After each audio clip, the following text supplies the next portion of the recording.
ریت کے میدان میں شام اتر چکی تھی، ہزاروں مشعلیں جل اٹھیں اور فضا میں ایک ہی صدا گونج رہی تھی، یہ ہے فیصلہ کن رات۔ ایک طرف فارس کا شہنشاہ داریوش سوم اپنے لاکھوں سپاہیوں، رتھوں اور ہاتھیوں کے ساتھ تیار کھڑا تھا، دوسری جانب مقدونیہ کا جوان فاتح اسکندر اعظم اپنی چھوٹی مگر فولادی فوج کے ساتھ مشرق کی سلطنتوں کو مٹانے نکلا تھا۔ یہ وہ لمحہ تھا جب دنیا کی دو طاقتیں آمنے سامنے تھیں، ایشیائی شان و شوکت بمقابلہ یونانی حکمت و بہادری۔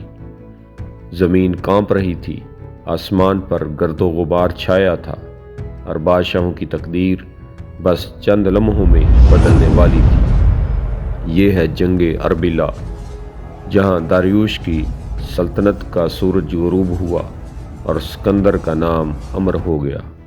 یہ وہ جنگ تھی جس نے تاریخ کا رخ ہمیشہ کے لیے بدل دیا۔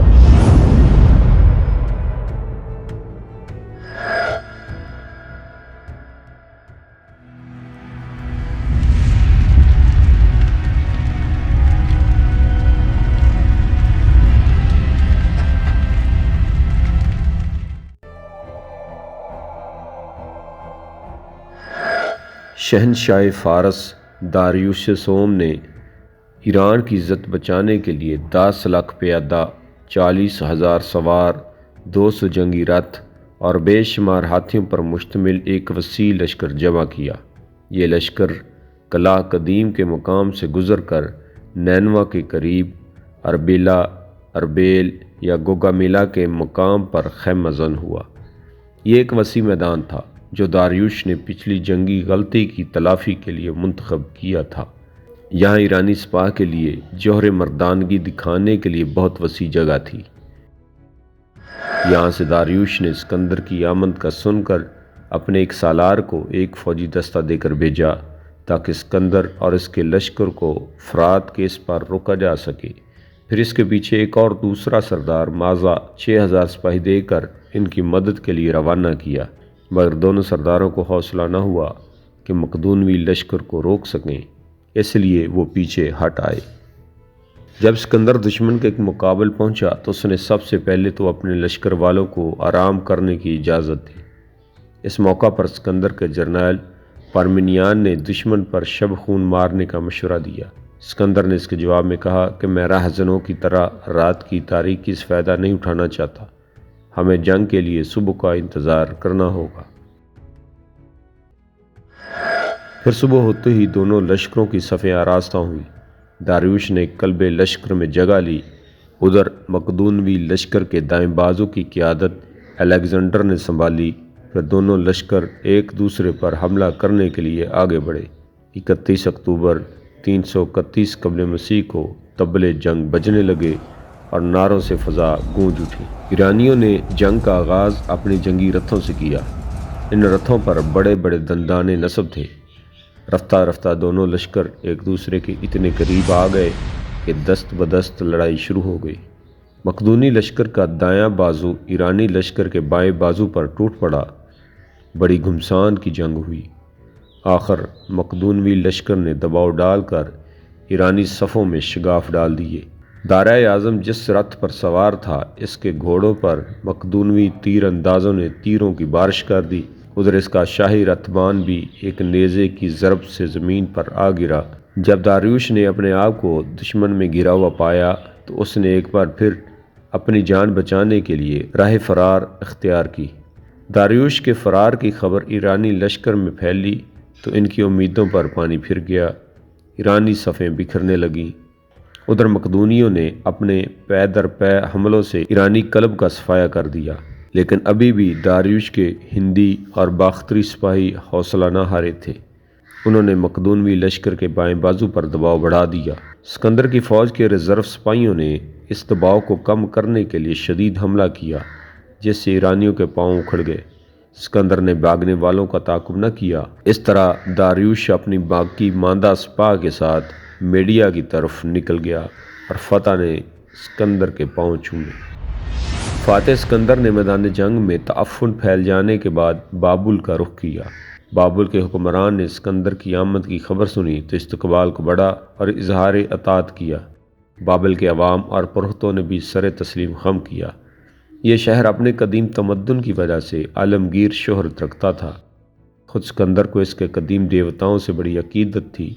اس نے ہخامنشی بادشاہ خشیار شاہ یا زرکسیز کے ہاتھوں تباہ ہونے والے بہت سے مندروں کی دوبارہ تعمیر کرائی۔ اہل بابل اسکندر کے رویے سے بہت خوش ہوئے اور انہوں نے اس کی اطاعت میں کوئی دقیقہ فروگزاشت نہ کیا۔ یہاں اسکندر نے اپنی فتح کے جشن منائے اور دیوتاؤں کو قربانیاں دی۔ بابل میں کچھ عرصہ آرام کرنے کے بعد اسکندر داریوش کے سرمائی صدر مقام سوس کی طرف متوجہ ہوا۔ بابل سے 20 دن کے سفر کے بعد اسکندر سوس پہنچا۔ یہ شہر اسکندر کا ایک جرنیل پہلے ہی فتح کر چکا تھا۔ اسکندر کو یہاں سے بے شمار خزانہ اور پیتل کے وہ مجسمے بھی ملے جو خشیار شاہ ایتھن سے اٹھا لایا تھا۔ اسکندر نے اپنی فتح کی یادگار کے طور پر وہ مجسمے واپس ایتھنز بھجوا دیے۔ ایران کے عظیم بادشاہوں کے خوبصورت محل اب اسکندر کے قبضے میں تھے، جن کے نقش و نگار اور فن تعمیر دیکھ کر وہ انگشت بدنداں رہ گیا تھا۔ سوس میں مقدونیہ سے 15,000 کا ایک لشکر امینتس نامی ایک سردار کی قیادت میں اسکندر کے لشکر سے آ ملا۔ لشکر کی ترتیب و تنظیم نو کے بعد اسکندر نے پرسیپولس یعنی تخت جمشید پر فوج کشی کا فیصلہ کیا۔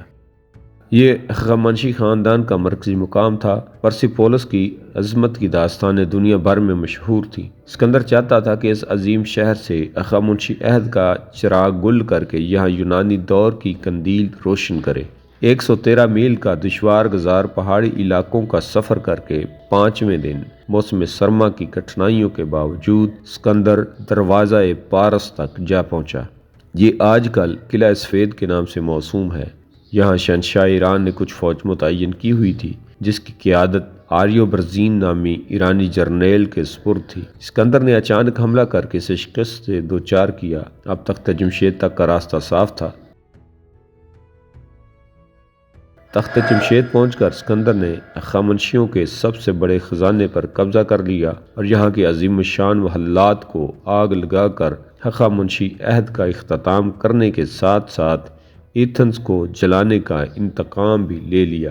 اس کے بعد پازارگد اور ہمدان پر قبضہ کرنے کے بعد اسکندر داریوش کے تعاقب میں نکلا۔ رے اور بحیرہ خزر کے کنارے کنارے اسکندر نے تہران سے مشہد جانے والی سڑک پر سفر جاری رکھا۔ آخر جب اسکندر داریوش کے رتھ تک پہنچا تو اسے مردہ پایا۔ داریوش کی بے گور و کفن لاش دیکھ کر اسکندر کو بہت رنج ہوا اور اس نے اپنا سرخ لبادہ داریوش کی لاش پر ڈال دیا۔ مورخین کے مطابق یہ واقعہ جولائی 330 قبل مسیح میں پیش آیا۔ داریوش کے قاتلوں میں بسوس جو بلخ کا صوبیدار تھا کا نام نمایاں تھا۔ اس نے بادشاہ کو قتل کر کے خود داریوش کا لقب اختیار کر لیا اور اپنی بادشاہت کا اعلان کر دیا تھا۔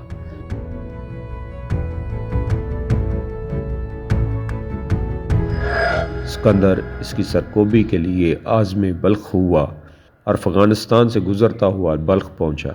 افغانستان میں ہرات کے قریب اسکندر نے اپنے نام پر ایک اور اسکندریہ شہر آباد کیا۔ 328 قبل مسیح میں اسکندر کابل کے شمال سے ہوتا ہوا کوہ ہندوکش کے درہ پنشیر سے گزر کر بلخ پہنچا۔ بلخ زرتشت کا آخری وطن ہونے کی وجہ سے ایرانیوں کے لیے متبرک تھا۔ بلخ کی تسخیر میں اسکندر کو کسی مزاحمت کا سامنا نہ کرنا پڑا۔ کچھ عرصہ وہ یہاں رکا اور پھر دریائے جیہوں عبور کر کے ترکستان میں سمرقند سے آگے تک بڑھتا چلا گیا۔ اس نے سنا ہوا تھا کہ کروش اعظم نے سیر دریا سے پرے آباد سکتی قبائل کو للکارا تھا۔ اسکندر بھی سکتیوں تک پہنچا اور اس نے سکتیوں کو اطاعت اور دوستی پر مجبور کر دیا۔